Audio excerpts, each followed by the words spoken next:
Hola, buenas tardes, buenas noches. Good afternoon, good evening, good night. This is Aguilar de la Peña Jr., Director of Marketing and Communications with La Plaza de Cultura y Artes. Welcoming you to En Casa con La Plaza. Oh, listen to that. I'm live. All right. Well, you saw my screen. Now you're hearing me repeating myself. So this is the start of a great presentation, session, conversation. One of 150 plus that we've been doing since April of 2020. But tonight we have a really special guest with us.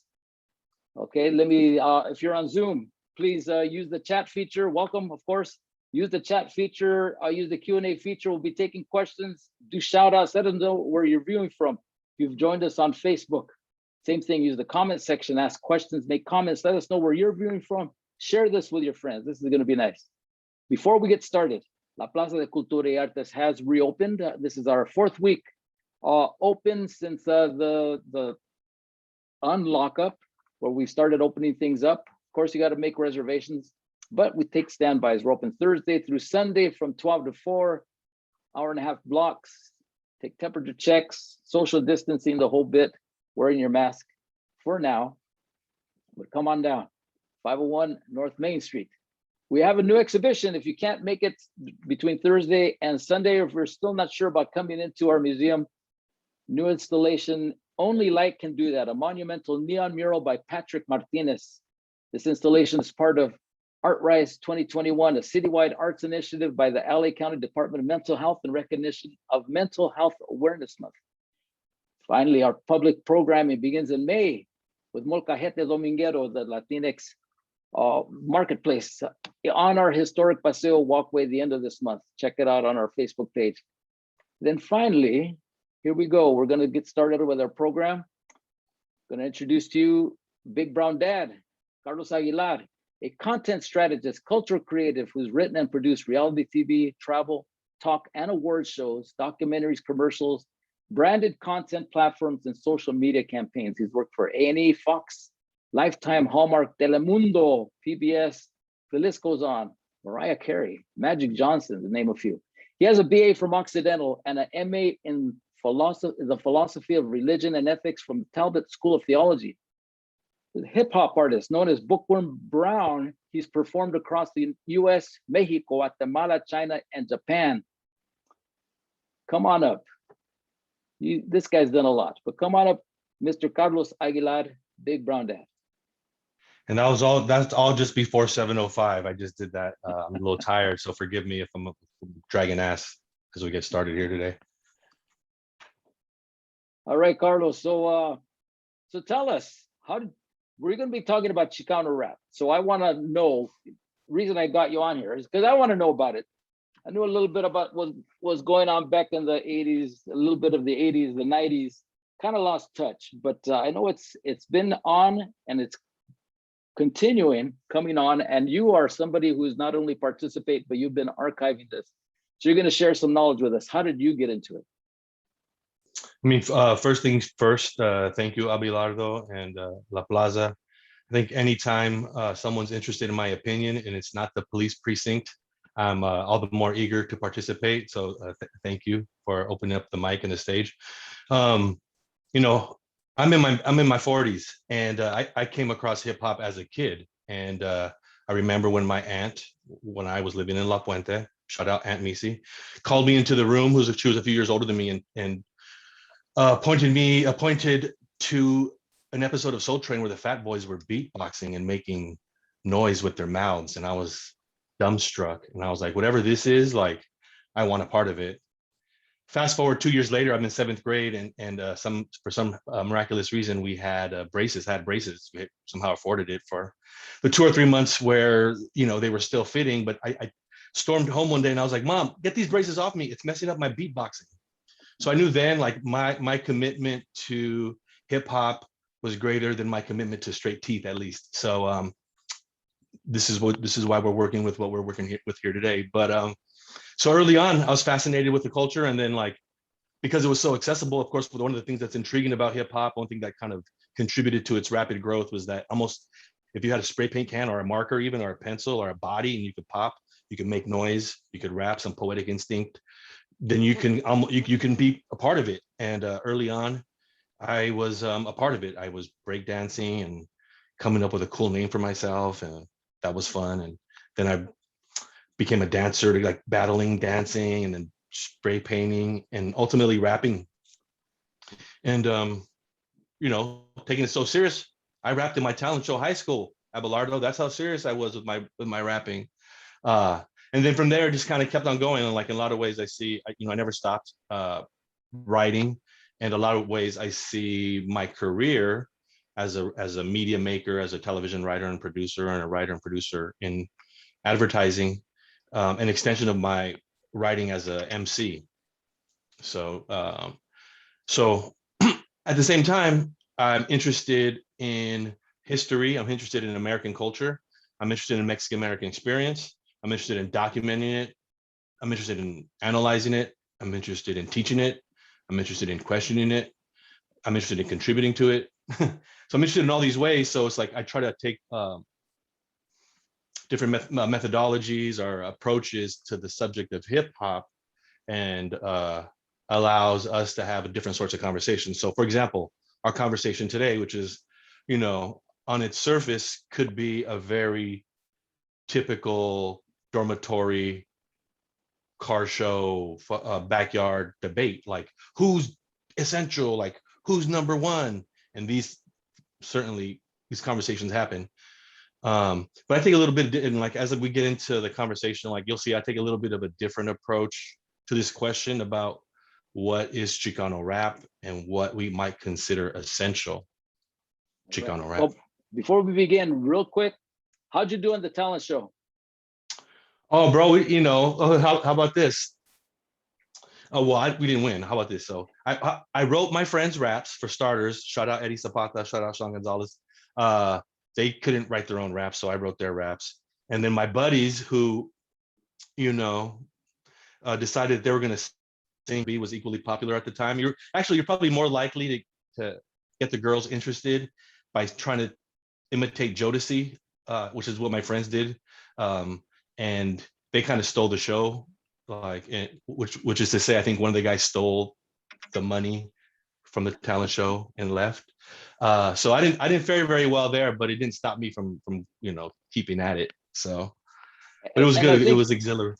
Well, sorry you didn't win, but I think this shows anyway that you weren't the only one. No. There was a scene, there was an interest, there was passion for this genre back then that you've just continued to ride the wave on, making it part of your career, making it part of your interests. And so let's go on with the show. Sure. I made it part of my identity in a lot of ways. And that's I think some of the things one thing that's interesting about hip hop is that it is dynamic, and people will have different experiences with it. And I'm going to share mine. So if you guys were hoping that I was going to kind of whittle down from 100,000 million songs, 5 songs that were like the best, sorry, but I am here to disappoint you in other ways. So stand by. Let me share this screen.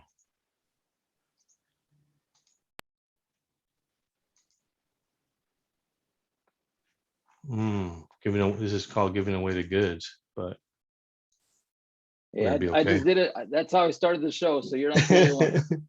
It's a tease. It's a tease. Yeah, in the biz, we call that a tease.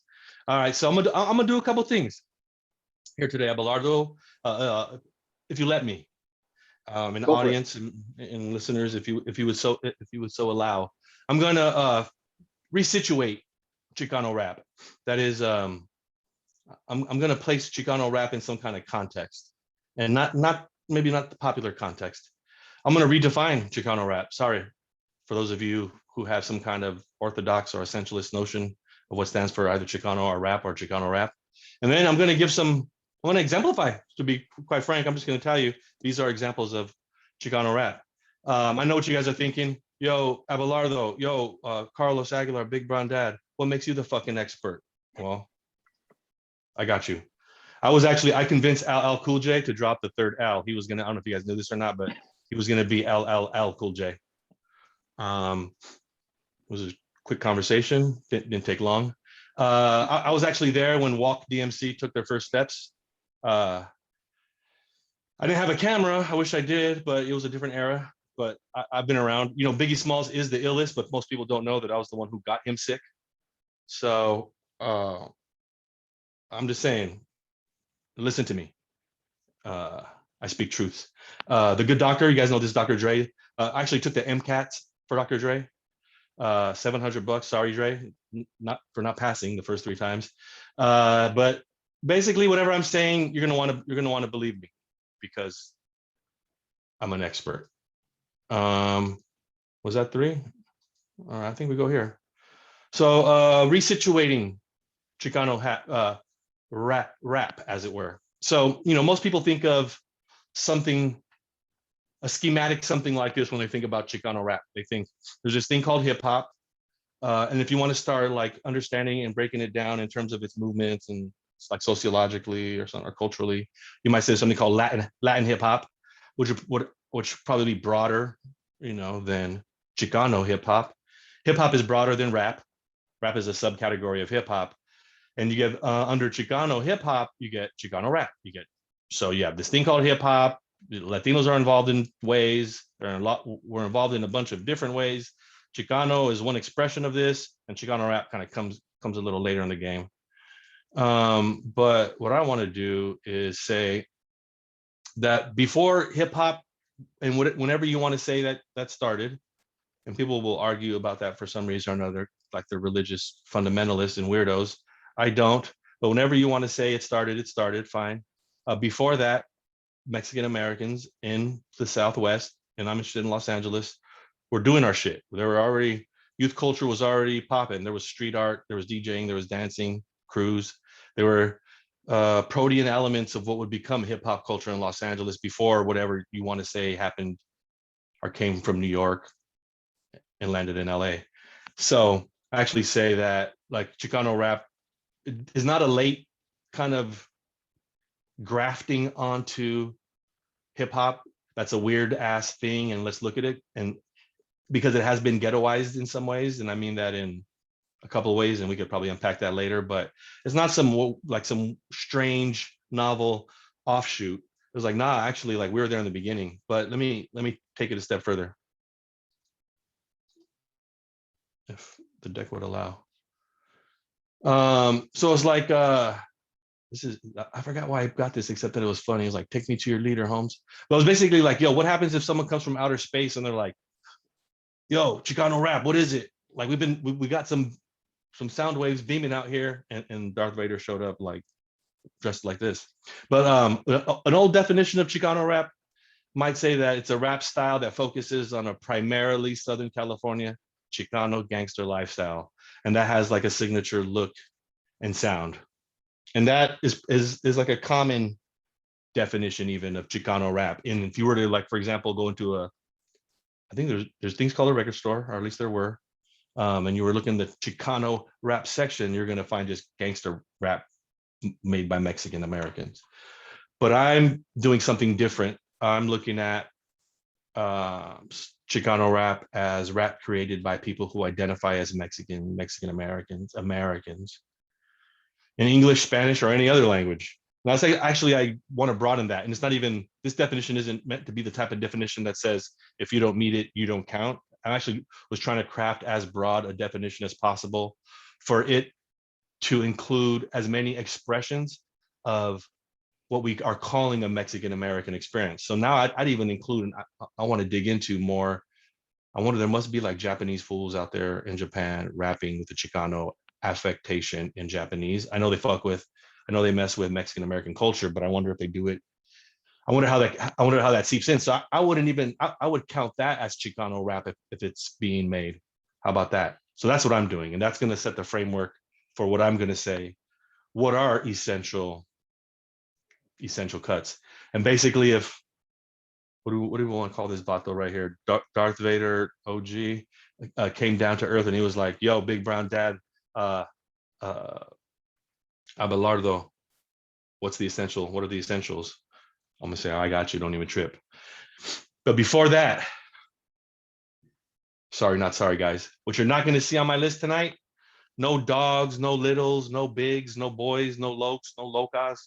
This actually flies in the face of a conventional like understanding of what Chicano rap might be. But you're not going to see that tonight. Sorry.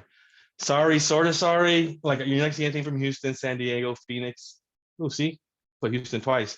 Ooh, they're on my mind. Oh, I see you, Houston. Don't trip. No Dallas, no Chicago. All certifiable, viable, like legit centers of Mexican American slash Chicano hip hop activity for decades. No disrespect, but you didn't get invited, did you? All right, then. Sorry, not sorry. Abelardo, am I going too fast? Do you want to take it? What's good? I was on mute there. No, man, just right. Just right. All right. So first thing I'm going to say, 5 cuts, right? 5 essential cuts. First thing I want to say is Chicano rap. If they remember, if OG Darth Vader Loco showed up and he wants to know what's good, I'm gonna say, yo, we're foundational. I'm just gonna hit him with Kid Frost, bro. I'm just gonna go back to the giddy up. This is from a 1985 recording. You have to go back in your mind in 1985, but we know from Frost recordings, interviews, his career actually started in 82. His name, Frost, was birthed like in like deference, but also because he was like a quote unquote rival to Ice-T at the time. And according to interviews, Dr. Dre was Kid Frost's DJ. Another important thing to note, and these are so first off, like none of this analysis is like I just wake up one day. I've been having conversations with great thinkers and scholars who are starting to study this more deeply. So big ups Jonathan Calvillo out of Boston University, who is studying really interesting history in Los Angeles. And let's just get a quick sound.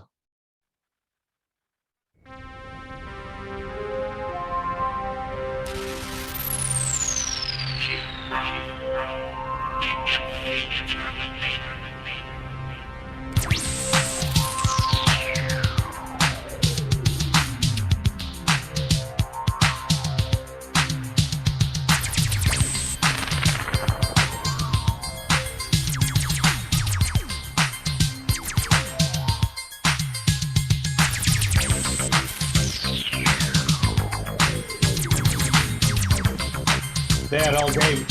They had all day back then. You didn't have to start with the lyrics.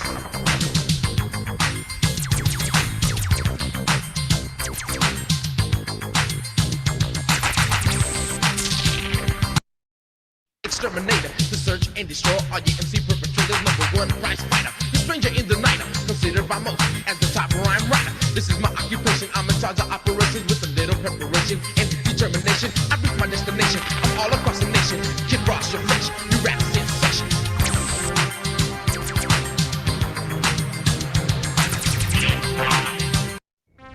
Now, this is Kid Frost before the Kid Frost you guys might have thought we were going to put up with the 1990 La Raza, which was important in its own right. But we don't have time to talk about that. I wanted to point out that in Los Angeles, like we were already doing shit earlier and with some of the pioneers. And it's important to notice that. Notice that. Now, it's also, for me, it's, you know, most of the time coming up, I came up a little later than this, but when we did have Mexican American representations in hip hop, some of it was corny or the skill level wasn't on par or the beats weren't on par. But Kid Frost always, you know, just listening here, like, yeah, those are the flows of that era. Like that sounded par for the course. And that's probably something to be proud of. So big ups, Kid Frost. The beats, how about those? Okay, let's go next. Sorry, let me, I want to make sure. All right, how about this? We started with foundational. Then I'm here with we're transgressive. Now, the one thing that's interesting about, of course, the Mexican American experience is that, you know, we transgress boundaries, we transgress borders, we transgress expectations, we transgress categories. And and early on, I was coming up, these guys are more my age. As I was coming up, there was this group from Long Beach called the Mexicans, who were signed to Motown, and that was a big deal. This is early in '93 when hip hop is just taking root. Los Angeles, one thing we didn't discuss is like in 1990, you get the two seminal albums. There's the Kid Frost and the Lighter Shade of Brown albums. Both Kid Frost more than LSOB, but Kid Frost had like definitely gangster twist to it. LSOB had some of that electro gangster kind of vibe, but not super gangster. And those of us who grew up, I was thinking about this today too, that those of us who grew up at that time who weren't necessarily gangsters, but also like weren't like wimps, or like we wanted to, still do our thing, but not die over it. And hip hop was one way to do it. And these guys were doing it in a creative way that wasn't necessarily a gangster expression. And then even more than that, in '93, and this is a trend you'll see kind of realized later, like 10 years later, with the kind of bilingual rap and Hispanic urban rap. These guys were pretty early on with bilingual flows.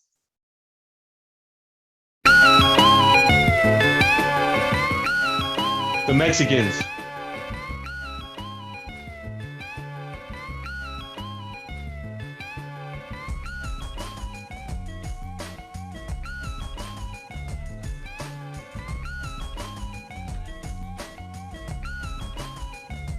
Check out the funky melodía that is bringing it down the casa. Yo, that but's for you, but the sonidos for la raza. Hermanos, ¿qué pasa? Got you dipping it in the salsa. Rico, rico, sabor. I know you're begging it for some more. Yo, weenie, meenie, miny, mo. It gets the flavor by the flow. I guess you know the lyrical zigzag. It's here to let it show that we're not trying to be like nobody. So please control your mind. You wanna say we sound like who? Check out the way we throw the rhymes. Muévete, muévete, muévete. Me grupo de Aztecas, el siniestro. Yo manifesto esto con un estilo muy nuevo. Y luego te muevo como un temblor. On the floor, yo, intellect. It's time to wreck it once more. Once again, I come to recommend the record lyrical style and make you So again, like early in the '90s, we're already contributing, and like stylistically, this is different. We're like pushing the culture forward.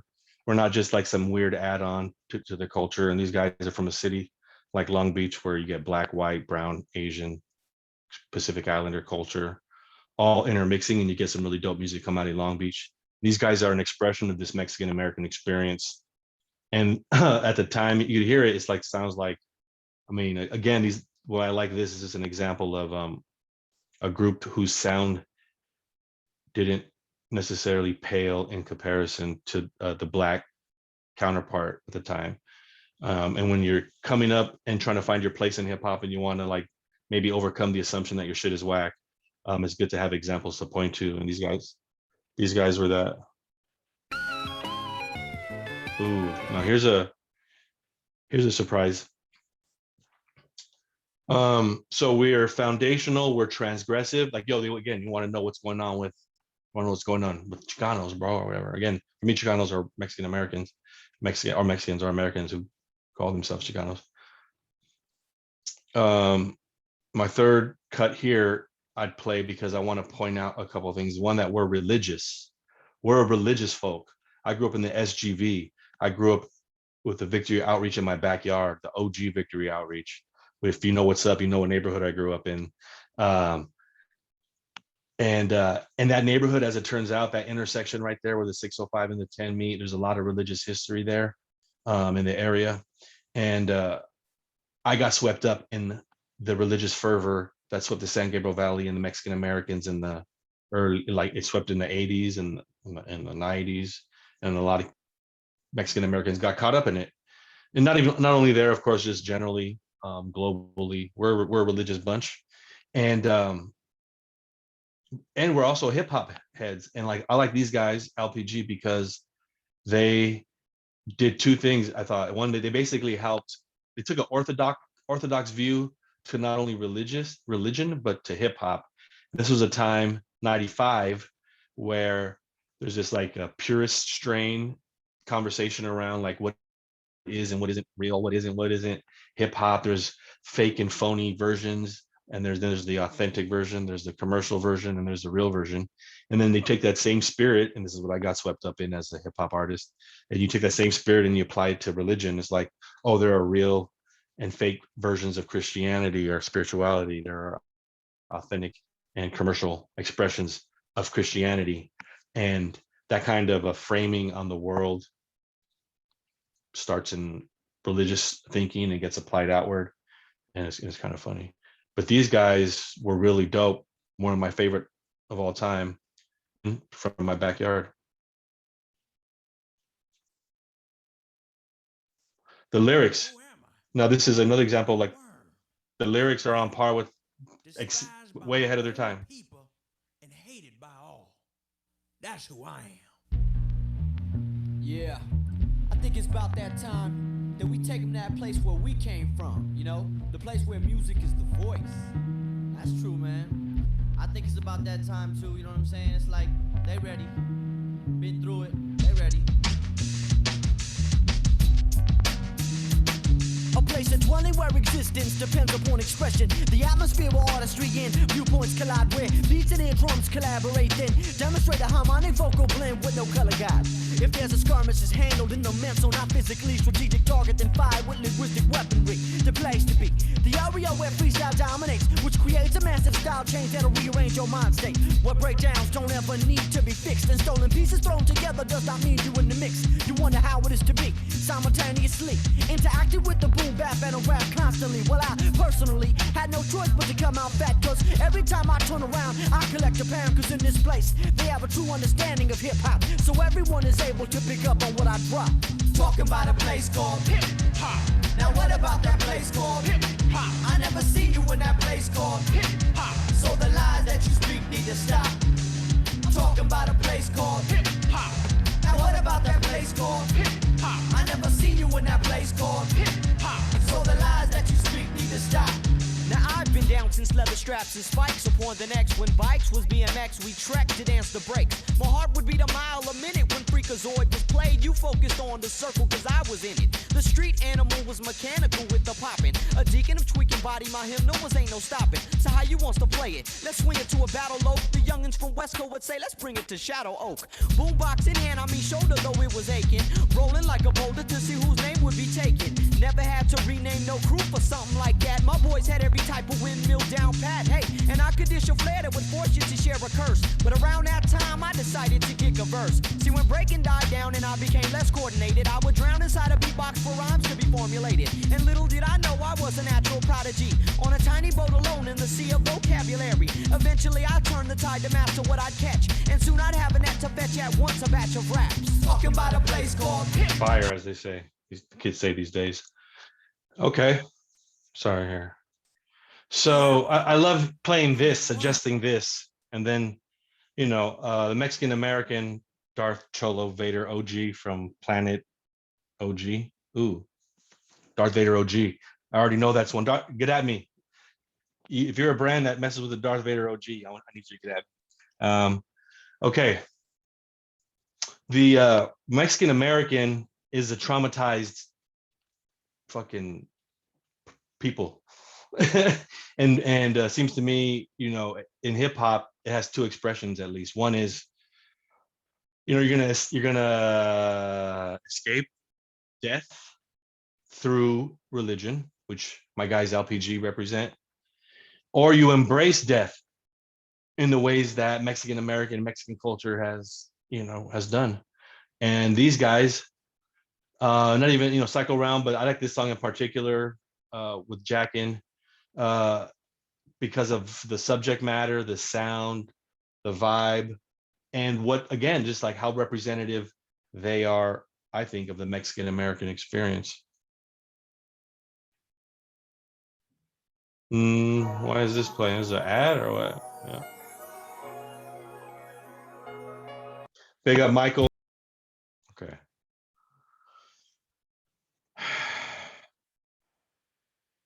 Hey guys, this is Jay from Day 6 in celebration of the Okay, so we have those four. I'd say, okay, Darth Vader, Cholo, OG, what you got in your bag?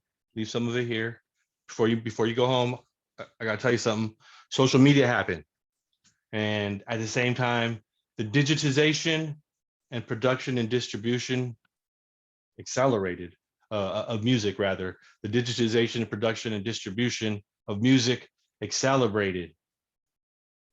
people were making albums from their phone at home on a software, where I used to have to drive 37 miles to go to my producer's house and wait all day for him to make a half a beat that I put on a cassette tape, play it on the way home, try to record it against a radio, take it back because we practiced because we wanted to save money, so we didn't have to pay to practice in the studio because it was so expensive to get. I was like, this shit was different now, bro. So Chicano rap, it became clear once the democratization happened that Chicano rap never had a talent problem. We had a discovery problem and a typo problem. And now we have a curation problem, which is to say a couple of things. One, if you've paying attention and you're really interested in Chicano rap, there's no shortage. And asking like, who should you be listening? Who's best now is almost like asking to pick a brightest star in the sky. It's like there's hundreds of millions. There's choose one you like, even name it. If you want to know, who's dope, do your Googles, as the kids say. Go to Google and show me dope Chicano hip hop and see what comes up. And you might like it. I don't know. There's a lot that I don't like, some that I do. And I encourage you just to, explore. There's a lot out there. That concludes my presentation. All right. Well, who you talk about? There's some out there that you like, some that you don't like. Who do you like? Honestly, I'm just overwhelmed. I'm overwhelmed, and I wish I was. Okay, so this is what I was gonna do. I was gonna put, go check out the Food community, and these Instagram pages will sometimes curate 10 artists at a time in a gallery and ask you to vote on one or whatever. And that's how I come across a lot of new music. I'll be surprised to hear a bunch of music here. Now, here's the thing. It used to be the case that we might have the rare exception where we had talented folk who were on par with the general market music. Now there is no shortage of talent. We can rhyme as good as anybody. The beats as good as anybody. What's lacking now, as it turns out, when it's lacking, some people are building huge movements. They're off and running. They're killing and crushing, and they're going. But now it's like being good is not enough. You need to have a cool story, a cool movement, a cool personality, something that the fans can sink their teeth into. Besides Online, of course, we've been on lockdown the past year and a couple months. But where would these centers of being able to listen to the music on a live basis, where would that happen, and where can it happen now that we're coming out of it? I don't know. I don't know where. I don't know where these shows are. So there's this thing called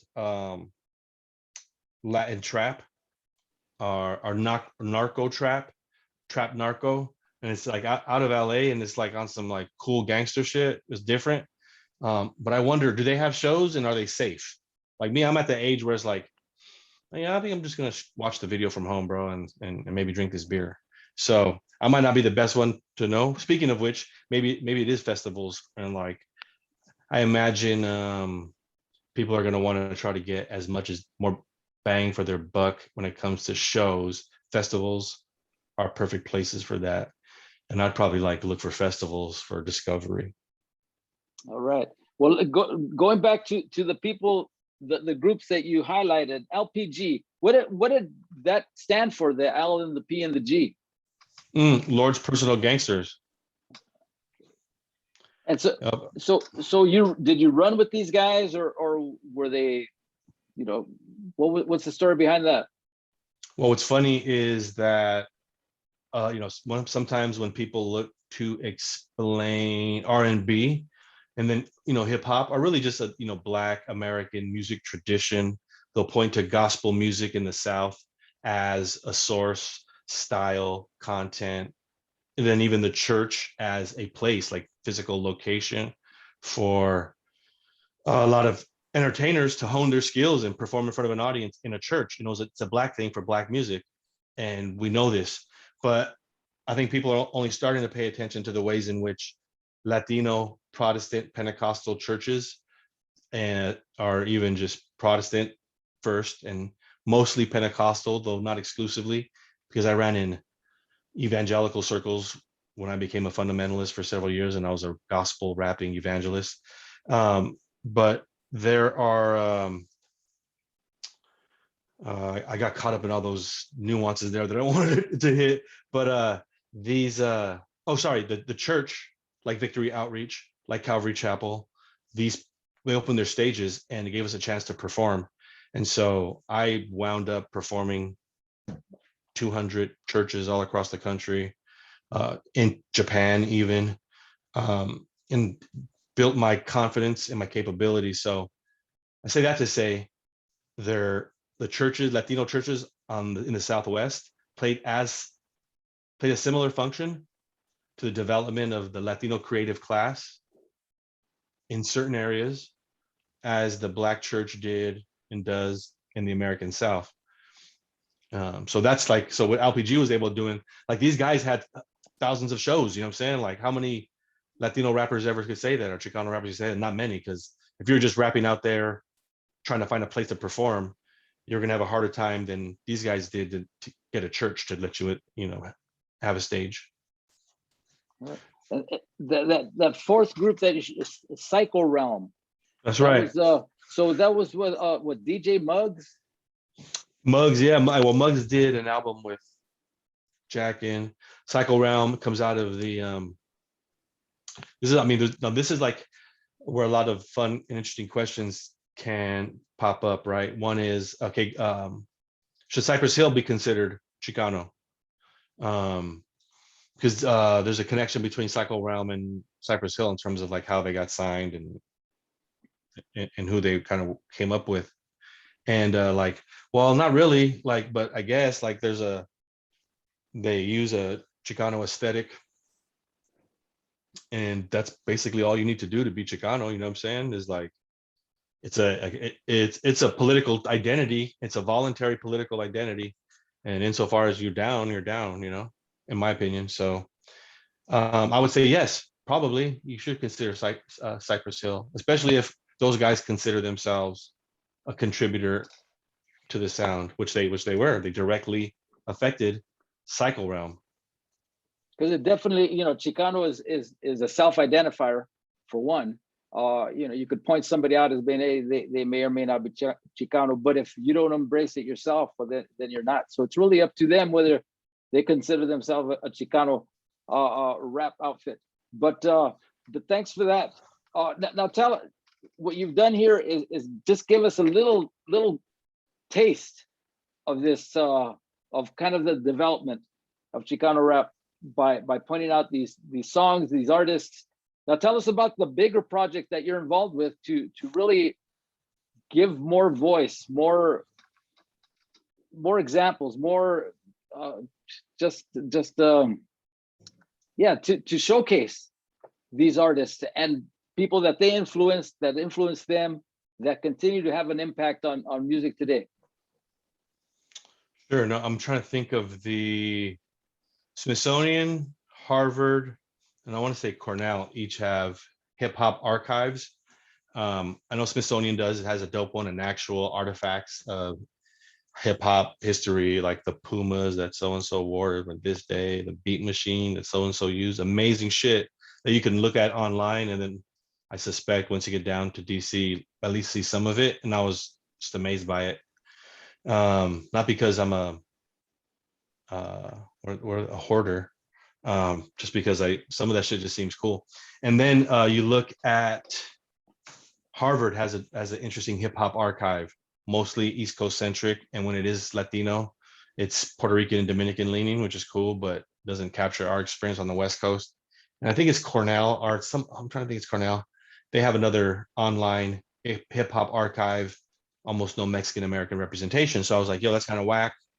What if just to get the ball rolling, I started a website called Mexam Hip Hop, MEXAM hiphop.com. And I was like, yo, why don't I start a collection of Mexican American hip hop, what would you call those assets, artifacts? and see and build it, and get it big enough until some institution like UCLA comes along and says, yeah, we should probably house these artifacts as part of the Chicano experience. But so that website, so now I'm just like, yo, do you have a dope artifact from a dope moment in hip hop history where Mexican Americans contributed? Do you have the first joint that Kid Frost smoked in the green room at the Roxy or whatever happened? If you do, find me. No, I don't want the joint, bro. I want, well, I want it, but I'm gonna artifact it. I'm laminate it, I guess. All right. Well, here I got a screenshot of Mexam Hip Hop Archive, Big Brown Dad's project it's something that you're working on now. That's right. So how can people contribute to the archive? There's an email address on the site. You just reach out to me and say, you'll have this thing, and we're gonna do it. Watch, if you scroll down, you'll see I talked to Kid Frost manager, and we're gonna connect with Frost to produce this. What was the third? Cornell? Yeah, it is Cornell. And then also, if you look at the Chicano Studies Research Center, they don't have really anything on hip hop. And looking at Frost's album, I think we could really begin to unpack what the Mexican American youth experience was like in the early '90s. So there's just going to be stuff I'll be able to do once we get more resources. One way I'm helping to fund that is through my coffee project, which is a Mestizo Coffee, which is a direct-to-consumer coffee brand, Mestizo.coffee, which now is my way of putting out hip hop. It's like hip hop in some ways. I'm putting out a product, but now explicitly the next roast I'm dropping literally is with a hip hop artist named Alameno, and the QR code on the bag pushes you to a song and some other goodies. So, and then the money that I make from Mestizo go towards archiving Mexican American stuff. Oh, here's the screen share of Mestizo Coffee. You've been at this now since the first of the year. That's right. And I've ordered a bag, and my God, it was incredible. So tell us a little bit about this, and then elaborate more on how this project is helping to either fund or resource your hip hop archive, Mexican American hip hop archive.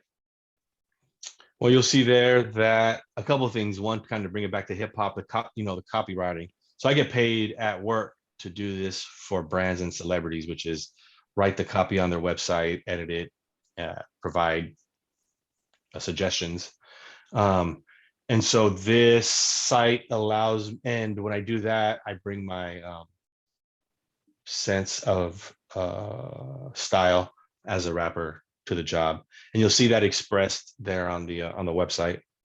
And so there are two projects that I promote through coffee. One is the Hip Hop Archive. The second is the Cozy Collection, which is through my parenting site, the BigBrownDad.com. Cozy Collection. My daughter, who's 11 now, when she was 6, Maya, started collecting socks and blankets for the homeless. In the last 5 years, ballooned into a family service project where we've gathered probably over 45,000 pairs of socks for the homeless. And so, instead of in some parts of me grew tired, and then one, even asking for donations for socks, even though they weren't for me, I wasn't asking money for me. Wasn't my vibe, but it was something I did and we gladly did to benefit the project. But I wondered if there was other ways to generate revenue that can be turned into advancing this project. And so some of the proceeds from Mestizo go towards advancing the project. Man, Carlos, you're a busy man. Your family is behind you there. Behind me is a lot of darkness. It's getting dark outside. But I guess the coffee keeps you going, in more ways than one. It keeps your projects going. The Cozy Collection the archive, and I guess your physical well-being as well. That's right. And when you think about, I mean, I think one thing that excites musicians about coffee and collaborating this way is that it's hard to get your fans to buy a tangible product, or your customer is selling them a CD and there's like a really dope connection between sending your fan a product that they can touch. And like coffee as one of those products turns out to be really exciting. It's like, oh yeah, this is like, reminds them of like when I used to have CDs and I used to go out there and need to find people to buy them. And so there's a lot, this is something really similar there too. Now, how about this? I'll make one more coffee and hip hop analogy. And that is coffee culture, third wave coffee culture, which is like hipster coffee, which is what my brand is mostly white. And it's still a relatively new phenomenon. Blue Bottle's probably the best example, national brand or whatever. But I was like, you know what? Third wave coffee culture is like what hip hop culture was in 1982 if everybody practicing hip hop was white. It's not only is it early in this space, it's like a lot of like the people who have like flavor, if you will, haven't even got invited to the party and shit. Like we're like, I heard there's a party here, and they're like, no, we're just pushing people off the turntables. We're like, we're gonna do something a little different. So I'm trying, like, as this industry, craft beer is another, as these industries diversify, you're gonna see a lot different decisions being made. Well, your coffee brand supporting hip hop, supporting the Cozy Collection is, and supporting you and your creativity. Besides, of course, your work with Quantity. That's right. Collaborating with major artists, major brands. You know, you're a busy guy. We appreciate you sharing your knowledge with us tonight on En Casa con la Plaza. We'd like to thank some of our viewers here who joined us. We have Nancy de los Santos, great program, and she has a question. She's asking, do hip hop artists create in other genres, such as opera or film or film? There aren't any more rules, and that's cool. I would check out yesterday's new quintet. That is one guy who's a prolific producer by the name of Madlib, but here he plays different instruments to like a hip hop orchestrate, whatever, if that's a word, vibe. So I try that out. But there's a bunch. Google's gonna be your best friend, to be honest. There's another like a bunch of cool like multi-piece hip hop bands that are out there. So that's kind of a direction. All right. That's right. Well, we have thank you for joining us, Leonor Xochitl Perez out of San Diego. We have another San Diego, Juan Martinez. Saludos de Escondido, Califas in San Diego County. Lisa Marie Ruiz, thank you for this information session on Chicano Rap. Thanks again, La Plaza LA, for hosting us. Hey, you're welcome. And then on the other side here on Facebook, Yasmin Ortiz, hola, Abelardo y Carlos. Hola, Yasmin. And hello, Janet Herrera. Nice to see you, Abelardo. Nice to see you too, Janet. Any more questions for Carlos? We got a couple more minutes here. In the meantime, I do suggest that you go to his the archive. I'll go ahead and put the link on the Zoom chat and also on the Facebook chat so that you could check it out for yourselves. This guy, he's Carlos Aguilar, Big Brown Dad. Is Big Brown Dad creating any hip hop? Well, how about this? I basically made a vow. How about this? Okay. I may or may not be the first Mexican, well, I guess we're saying Chicano, hip hop artist to freestyle on the top of the Pyramid of the Moon in Mexico City. And I have footage. So I basically, in 2001, I backpacked through Mexico and Guatemala for 6 months after seminary to kind of, I don't speak Spanish, by the way. And I got carried, just to say I got carried away in Mexico City. And amidst my being carried away, I decided I was going to climb the pyramid. And when I got to the top, I took off my shirt. Again, I got carried away. I took off my shirt and I got to the top. My homeboy, I have the footage. I'm going to do something with it. Maybe put it on a coffee bag. But I climbed the top and it's fucking, if you've done it, have you climbed that Pyramid of the Moon in Mexico City? Tired as hell. I'm going to do it. I did it. I got to the top. So excited. And now it's hella windy though. And I didn't know it at the time, but the footage, audio is terrible. I get to the top and there's 30 high school students from Mexico up there with a teacher who's giving them some kind of lesson, but I'm a belligerent American. So I get to the top, I just start freestyling. I put on a beat, dun, dun, dun, dun, just freestyling, and all the kids just start looking at me. And I'm a belligerent American who doesn't speak any Spanish, so I'm doing it all in English. And then I stop, and this is a big round of applause. And I have it on tape, bro. It was really good, but like they clapped, but didn't understand a word I said. So it meant a lot. It meant a little. It was really quite fitting for the moment. Well, you got to put that out somewhere on your Big Brown Dad, or send it to me, and I'll do something with it. Okay, yeah, for sure. I'll send it to you. I have it right here. All right. Well, Lisa Marie Ruiz, wow, so cool. I've been to the Pirámide del Sol. We did at my wife's 50th birthday. She had had a real bad slip and fall, couldn't walk for a while. Did a bunch of homeopathic medicine and Eastern practices, made it back on her feet, and her vow on her 50th was to climb up. So I was there with her. One of our daughters was there with her. It is quite an experience. So, man, big ups to you for that. No, it's amazing.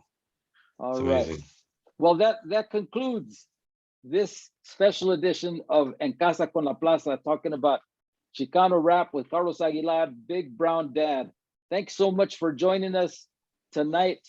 You could catch, if you came in late or if you want to see it again, you could catch this episode, this session of En Casa con la Plaza on our YouTube channel. We'll be posting it within a day or two on YouTube, but it'll live on Facebook as well as on our website at lapca.org. All right, and you could see another one that Carlos was in. He brought in some comedians talking about comedy during the quarantine, and quite an entertaining program as well. So you'll have to check that one out, along with the other 150 plus sessions that we've done, and that we will continue to do. As I said, La Plaza de Cultura y Artes, we are open now. Our public programming will begin in May, June, July, slowly 1, 2, 3 events per month. But we will continue here on En Casa, maybe on a shortened schedule. Some of the programs that we'll be presenting at La Plaza will be part of the En Casa programming, so that in case you can't make it to 501 North Main Street, we'll bring 501 North Main Street to you at your casa. All right, so let me tell you what's coming up on the next sessions. We here goes. You could check all this out on our website, lapca.org. Tomorrow we have En Familia con la Plaza, which is our family-oriented workshop by our education department. Series of workshops tomorrow that we're still continuing to celebrate El Cinco de Mayo, which took place on the 5th of May, but we're celebrating it throughout the month with how to do something that, making chile, a salsa made from chile poblano. So that'll be cool. Check it out tomorrow. It premieres on YouTube at 10:30 on our website, on our YouTube site, lapca.org. Okay, on Monday, our cooking demonstrations at 3 o'clock. I got it wrong on our website, but it's mole de almendras en español con Celia Florian, cocinera oaxaqueña. On Friday, Dan Guerrero happy hour with guest Carlos Gomez. Carlos Gomez, a versatile actor who's shared the stage with Salma Hayek and Lin-Manuel Miranda. He's currently starring in the Netflix series The Baker and the Beauty. Don't miss this one. And a special Saturday show of En Casa, songs from our abuelos with Sara Cantinar, music with Sara, singing songs that we learned from our abuelos, from our parents, El Patito, Luna Luna, and a bunch that I'm sure you'll recognize. It'll be a sing-along. So please join us. Otra vez, thank you so much, Carlos. Any last palabritas? Want to throw some freestyle right now? Nah, but thank you for opening up for the plaza, opening up the plaza, the platform for the Raza. It ain't Norm. No, but thank you very much. You're welcome. All right, Carlos, we'll see you soon. We'll see all of you soon. At least you'll see us soon. And then we'll see you at La Plaza, hopefully in the very near future. Muchas gracias a todos. Thanks to our sponsors, Kaiser. No, who's our sponsor? Yeah, Kaiser Permanente, PepsiCo, everybody else that's joined in. Thanks to the staff of La Plaza de Cultura y Artes, our board of trustees, everybody. We've made it this far and we will continue.